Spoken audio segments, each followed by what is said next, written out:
दद्दा का गद्दा। दद्दा को आनंदपुरी में आकर गद्दा की ज़रूरत पड़ी। दद्दा ट्रांसफ़र होकर नए नए यहाँ आए थे। आए क्या थे, 650 किलोमीटर फेंके गए थे तोप के गोले की तरह। दद्दा आ तो अकेले गए, मगर अपने साथ गद्दा नहीं ला पाए। गद्दा बिना किस पर पड़े?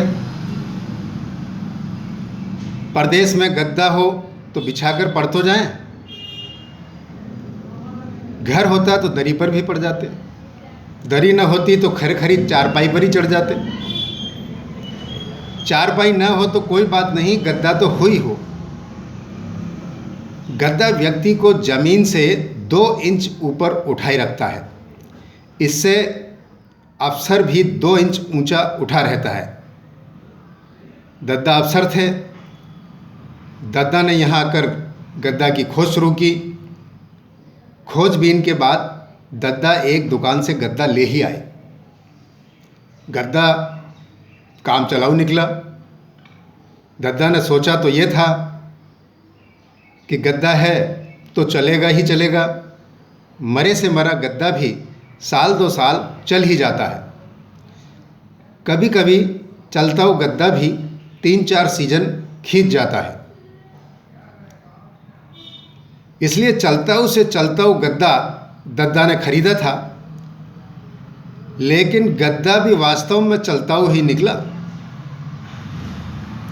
दद्दा ट्रांसफ़र हो जाएगा इस उम्मीद में मजबूत गद्दा नहीं लेना चाहते थे,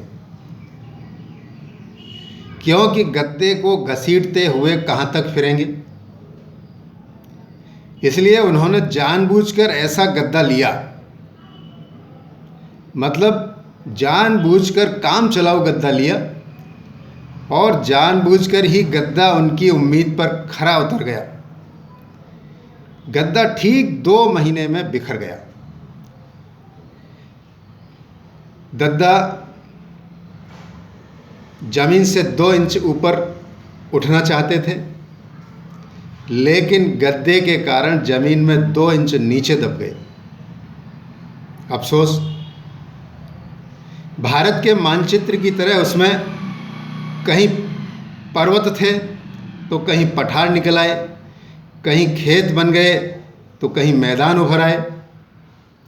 एक ही गद्दा अलग अलग भूखंडों का स्वामी बन गया था। यद्यपि वो गद्दा होने की शर्तें पूरी नहीं कर पा रहा था, फिर भी दद्दा खरीद की शर्तों के आधार पर उसे गद्दा ही मानकर चल रहे थे। उनके पास जीएसटी का पक्का बिल भी था, लेकिन बिल उसके चलने की कोई गारंटी नहीं होता। दद्दा ने एक दिन गद्दा को उठाया तो कश्मीर और आसाम अलग अलग टीलों में बदल गए। मध्य प्रदेश खिसक कर कन्याकुमारी से जा मिला। राजस्थान बगल के गुजरात में घुस गया।